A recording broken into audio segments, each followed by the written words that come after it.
নির্বাচন কমিশনের সামনে ছাত্রদল গুন্ডামি করেছে, গুন্ডামি করে তাদের যে প্রার্থী যারা দ্বৈত নাগরিক তাদেরকে হলো তারা প্রতীক নিয়ে চলে এসেছে। আপনারা এটা পুরো বাংলাদেশ এটা দেখেছে। এবং এর মধ্যেই শুধু ছাত্র দলে সীমাবদ্ধ থাকে নাই, দলীয় প্রধান যিনি তারেক রহমান উনি গিয়ে সরাসরি কড়াইল বস্তিতে হলো সবাইকে ফ্ল্যাট দেওয়ার প্রতিশ্রুতি করে আসলেন।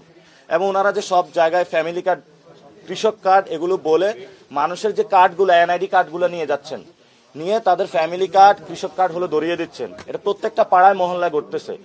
এবং আপনি কল্পনা করতে পারবেন না, গত এক সপ্তাহ যাবৎ প্রত্যেকটা ফ্ল্যাটে গিয়ে লিফলেট দিয়ে ফেসবুকে অসংখ্য স্ট্যাটাস আছে মির্জা ভাইয়ের পক্ষের লোক ডিরেক্টলি দানের শেষে ভোট চেয়েছে, কিন্তু নির্বাচন কমিশন এখানে অন্ধ থেকেছে। এবং তারা মনে করে যে মির্জা আব্বাস ভাইয়ের বিরুদ্ধে কিছু বললে তাদের চাকরি থাকবে না। তো চাকরি না থাকলে আপনি চেয়ারে বসছেন কেন?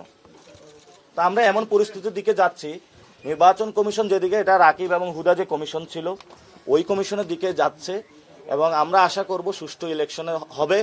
যদি সুষ্ঠু ইলেকশন না করতে পারে বাংলাদেশের নির্বাচন কমিশন, তাহলে এটা আমাদের জন্য আবার দুর্ভাগ্য। হয়তোবা আবার আমাদের নতুনভাবে যে আমাদের যে প্রজন্ম রয়েছে এই প্রজন্মগুলো আবার যেভাবে গণ অভ্যুত্থানের জন্ম দিয়েছিল আবার নতুনভাবে বাংলাদেশের পরিবর্তনের দিকে যেতে হবে। কারণ আমরা গণতন্ত্রের পক্ষে।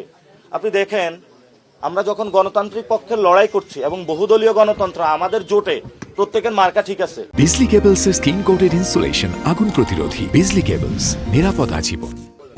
আমাদের জোটে প্রত্যেকের দলের নাম ঠিক আছে, তাহলে এটা হলো বহুদলীয় গণতন্ত্রের চর্চা। আর অন্যান্য জায়গা দেখেন, মার্কা খেয়ে দিছে, দল খেয়ে দিছে, সব খেয়ে দিছে, এলাকায় গিয়েছে, এলাকায় তাকে পিটা দিচ্ছে এবং তারপরে ওইখানে আরেকজন প্রার্থী দাঁড় করিয়ে রাখছে, কান্নাকাটি করছে তারা।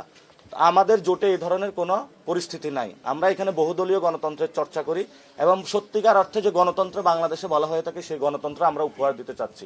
যদি কেউ রক্ষী বাহিনীর মতন বাংলাদেশে কোনো বাহিনী তৈরি করতে চায়, প্রতিশ্রুতি দেখ বা বিভিন্ন দলকে এক দলভিত করে, তাহলে তারা কঠিন পরিস্থিতি মোকাবেলা করতে হবে। এবং আমরা তাদেরকে বারবার বলতেছি, যেহেতু আমরা গণ অভ্যুত্থানে একসাথে ছিলাম, আপনাদের এখনো সময় আছে, আপনারা সংশোধন হন।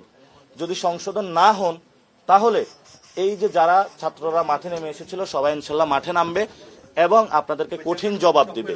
এবং আমি আবার রিকোয়েস্ট করব, বাংলাদেশে জনাব তারেক রহমান এসেছেন, উনি শহীদ জিয়াউর রহমানের ছেলে, বেগম জিয়ার ছেলে, এবং ওনারা গণতন্ত্রের জন্য লড়াই করেছেন, ওনারা বাংলাদেশের মানুষের মন জয় করে নিয়েছেন। প্লিজ আপনি এমন কাজ করবেন না যার দ্বারা বাংলাদেশে একটি সুষ্ঠু নির্বাচনের আপনি ব্যর্থ হয়ে দাঁড়িয়েবেন, বা সুষ্ঠু নির্বাচনের আপনি এমনভাবে কাজ করতেছেন যেটাতে সুষ্ঠু নির্বাচন প্রতিবন্ধকতা সৃষ্টি করে।